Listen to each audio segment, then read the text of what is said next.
ओम नमो ओंकारेश्वर देवताय नमः. ओम नमः शिवाय. ओम नमः शिवाय. अवधूत चिंतन श्री गुरुदेव दत्त. मंडळी, शंका समाधान या कार्यक्रमासाठी मी संगमेश्वर गिरी श्री क्षेत्र ओंकारेश्वर देवस्थान बिलोद्यान जानेगाव इथून आपलं सर्वांचं हार्दिक स्वागत करतो. मंडळी, मागील भागामध्ये आपण प्रेम आणि भक्ती याविषयी आपण बोललो आहोत. आणि हा व्हिडिओ पाहून बऱ्याच जणांनी प्रतिक्रिया कळवलेल्या आहेत. त्याचा सारांश घेऊन आज मी तुमच्याशी काही बातचीत करतोय. तर प्रेम आणि आपलं आरोग्य याचा खूप जवळचा संबंध आहे. आता प्रेम म्हणजे काही लपडं आणि प्रेम याच्यामध्ये खूप फरक आहे. कधीही लक्षात घ्यायचं, लपडं ही चोरून केल्या जातं आणि हे दीर्घकाळ टिकणारं नसतं. त्याला काही मर्यादा आहेत, काय कालावधी आहे लपड्याला, आणि प्रेमाला असा कालावधी नाही. एकदम लहानपणापासून समजा आपण आयुष्याच्या शेवटपर्यंत ही प्रेम ही टिकतं, पण ते हृदयातून प्रेम असलेलं टिकतं. प्रेम ही आयुष्यभर टिकणारी गोष्ट आहे. लपडं ही ठराविक कालावधीसाठीच असतं. एक शारीरिक संबंधासाठीच लपडे केले जातात, पण प्रेम तसं नसतं. प्रेम ही एक एकामेकाविषयी वाटणारं, समजा आकर्षण म्हणून आपण, आवड वाटणं, विचार जुळणं, अथवा त्या गोष्टीमध्ये विचारामधून देवाणघेवाण होऊन एक आपल्या आयुष्यामध्ये एक उत्साहवर्धक वातावरण निर्माण होणं, हे प्रेमात चालतं. पण लपड्यामध्ये तसं नसतं. लपडं ही लपडच असतं. म्हणून लपडं करायचं नाही. ज्याने का लपडे केलेत आजपर्यंत, त्या लोकांचे पुढे आयुष्य खूप खराब गेलेले. असे लपडे करणारे लोक, स्त्रिया असेल पुरुष असेल, त्यांचं आयुष्य फार खराब गेलेलं लक्षात घ्या. कारण लपड्याला ही बेकारच कार्यक्रम होतो लपड्यावाल्याचा आयुष्यात. प्रेम ही प्रेम असतं आणि आयुष्यभर टिकणारच असतं, लक्षात घ्यायचं. प्रेम करा म्हणतो मी तुम्हाला, प्रेम करा. कारण प्रेम नाही जमलं तर ईश्वर भक्ती करा. कारण प्रेम केल्यानंतर, आपण जर दुसऱ्याला प्रेम दिलं तर ऑटोमॅटिक जग आपल्यावर प्रेम करतं. आणि प्रेमाला कुठेही बंधन नसतं. तुम्ही लपडे करताय ना, त्याच्यामुळे तुमच्या मनामध्ये एक वेगळी म्हणजे आपण भीतीदायक भावना तयार होते, भीतीची. कारण तुमचं मन तुम्हाला खातं की आपलं ही कुणाला तरी माहीत होतं का, की समाजाला माहित होतं, कुणी काय बोलतं का, की नातलं बोलते काय, की कुणी काय म्हणतं का, की कारण तुम्ही लपडं केलंय ना. तुम्ही लपडं केलंय म्हणून तुम्हाला भीती, आणि हीच भीती तुम्हाला मानसिक दृष्ट्या मानसिक आरोग्य बिघडवते तुमचं, आणि तुम्ही कधी आनंदात राहत नाहीत. लपडे करणारे, लपडं नाही करायचं, प्रेम करायचं. बोलतो मी, डबल मला सांगतो तुम्हाला की प्रेम करा. प्रेम ही वेगळं आहे म्हटलं. लपडे केलात तर तुम्ही सुखी नाहीत होणार. क्षणिक सुख भेटेल तुम्हाला, पण दीर्घकाळ टिकणारं सुख ही कधीच लपड्यामधून भेटत नसतं, नाही भेटत. तुम्हाला नातलागातून, समाजातून ही म्हणजे वाईटच समजले जातात, चांगले समजले जात नाही तुम्हाला. त्याच्यामुळे जरी या कालावधीमध्ये तुम्हाला आता जरी आनंद जाणवत असेल, पण भविष्य तुमचं खराब आहे, एवढं लक्षात घ्या. आणि लपडे करणारे एक लपडं करत नाही, ते अनेक लपडे करतात. एक लपडं होतच नाही, लपडे करणारे लपडेच होतात. प्रेम ही फक्त एकच होतं.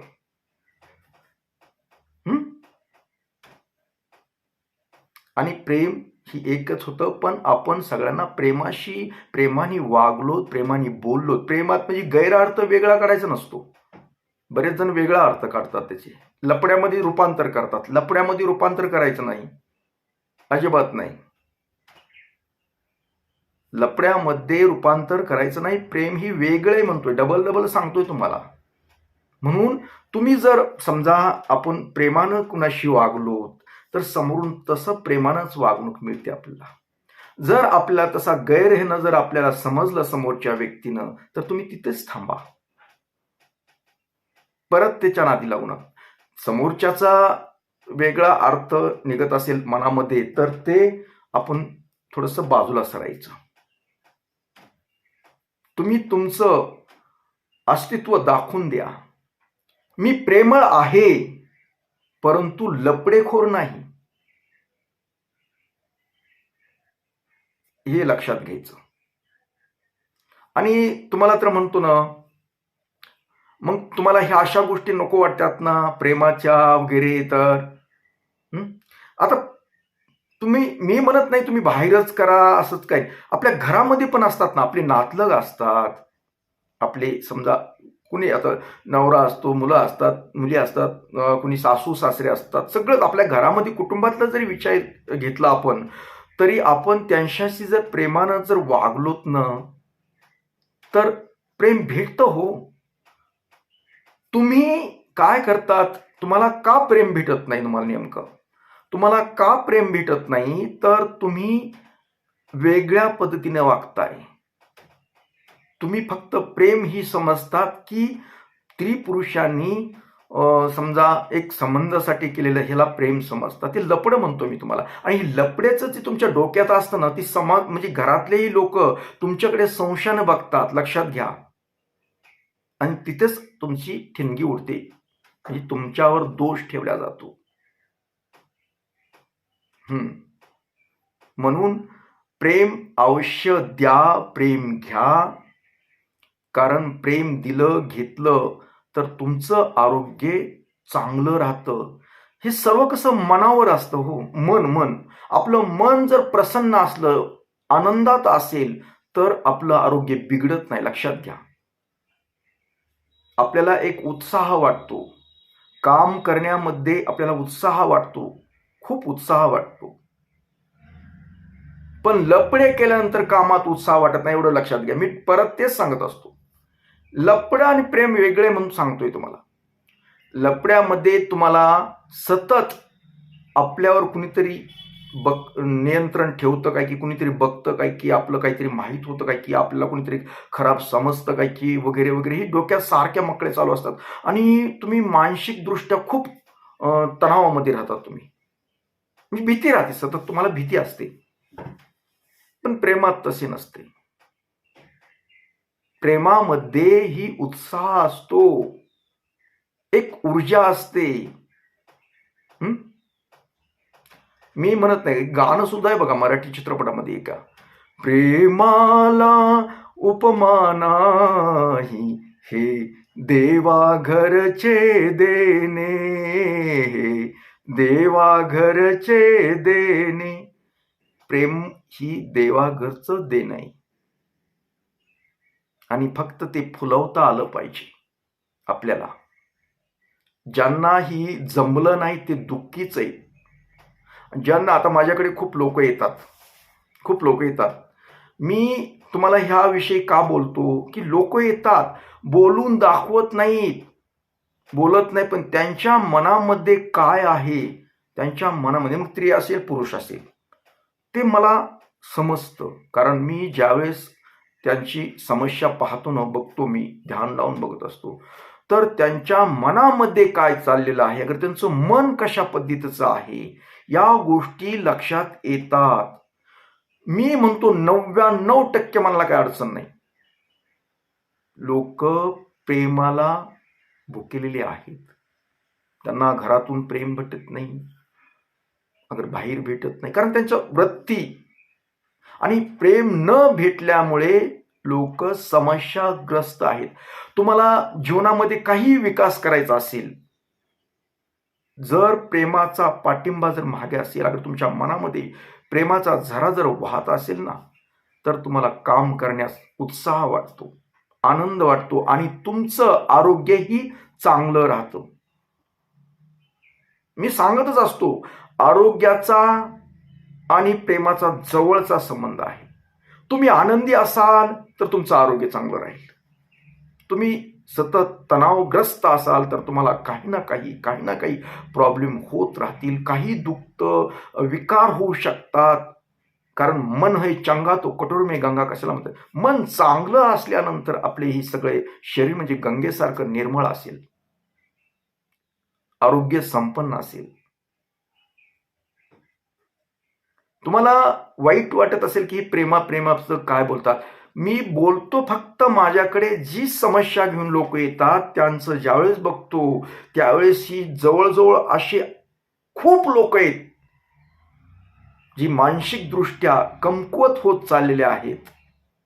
केवळ त्यांना प्रेम व्यक्त करता आलं नाही अथवा त्यांना प्रेम मिळालं नाही, काही असेल. देव, मी तर म्हणतो अजून, देव प्रत्येकाला एक प्रेम देण्याचा प्रयत्न केलेला असतो. देवानं दिलेलंच असतं, ते तुम्हाला कळत नाही. प्रत्येकाला दिलेलं असतं. ज्यावेळेस कुठलीही व्यक्ती प्राणी समजा निर्माण होतो, जन्म घेतो, त्यावेळेस त्याला प्रेम ही, मग ती मोका प्राणी असेल, बोलता असेल, कुठलाही असेल, प्रेम ही उपजत गुण आहेत. निसर्गानं दिलेले, देवानं दिलेले गुण. फक्त ती व्यक्त करणं आणि प्रगट करणं हे बऱ्याच जणांना जमत नसल्यामुळे ते मानसिक तणावामध्ये जातात आणि स्वतःचं वाटोळं करून घेतात. आणि आयुष्याच्या शेवटी तर फार दुःखमय त्यांचं जीवन होतं. कारण त्यांना ती प्रेम व्यक्त करता येत नाही. अगर कुणी प्रेम द्यायलं तर ती घेता येत नाही त्यांना वेगळाच म्हणजे अर्थ येतो त्याचा, अगर निघतो त्यांच्या मनातून. सगळे तसे नसतात. खूप लोक आपण आपुलकीनं बोलणारी लोक असतात. सगळे तसे नसतात. फक्त आपण किती चालायचं, किती नाही चालायचं हे आपण ठरवायचं असतं. आणि जर प्रेम नाही तुम्हाला व्यक्त करता आलं, अगर नाही देता आलं अथवा न घेता आलं, तरी तुम्ही मानसिकदृष्ट्या तुम्ही एक वेडे जीवनामध्ये काहीच तुम्ही मिळवू शकत नाहीत. मानवी जीवन अथवा कुठले जीवन आहे ना, ते आनंदमय करण्यासाठी ही प्रेमाची गरज आहे. आणि जर प्रेम नाही म्हणलं तर मी भक्ती मार्ग स्वीकारा म्हणतो. देवावर प्रेम करा, तेच सांगतो तुम्हाला. देवावर तरी प्रेम करा, नाहीतरी व्यक्तीवर प्रेम करा, पण प्रेम करा. प्रेमाशिवाय पर्याय नाही. कारण आजकाल ही धकाधकीचं जीवन असल्यामुळे काय लोकांना प्रेम भेटत नाही. त्याच्यामुळं आरोग्य बिघडलेले, ताणतणाव वाढलेले आहेत खूप. असंच दिवसांदिवस आयुष्य घालवायला लागलेत. आलेला दिवस घालवतात आणि चलत राहिले. सर्वच गोष्टी आपल्याला मिळवायच्या असतील, अगर जीवनामध्ये खूप काही आनंद मिळवायचा असेल तर प्रेम करा, प्रेम घ्या, अथवा नाही जमलं तर ईश्वर भक्ती करा. तुमचं जीवन आनंदमय होतं. तर आज मी या दुसऱ्या भागामध्ये ही गोष्टी बोललो. आता आपल्याला जर समजा अजून याच्याबद्दल खूप काही बोलायला आहेत, पण आपण पुढील भागामध्ये बोलूया. तर तोपर्यंत मंडळी, ओम नमः शिवाय. जय हिंद, जय भारत. सुखी राहा आणि समाधानी राहा.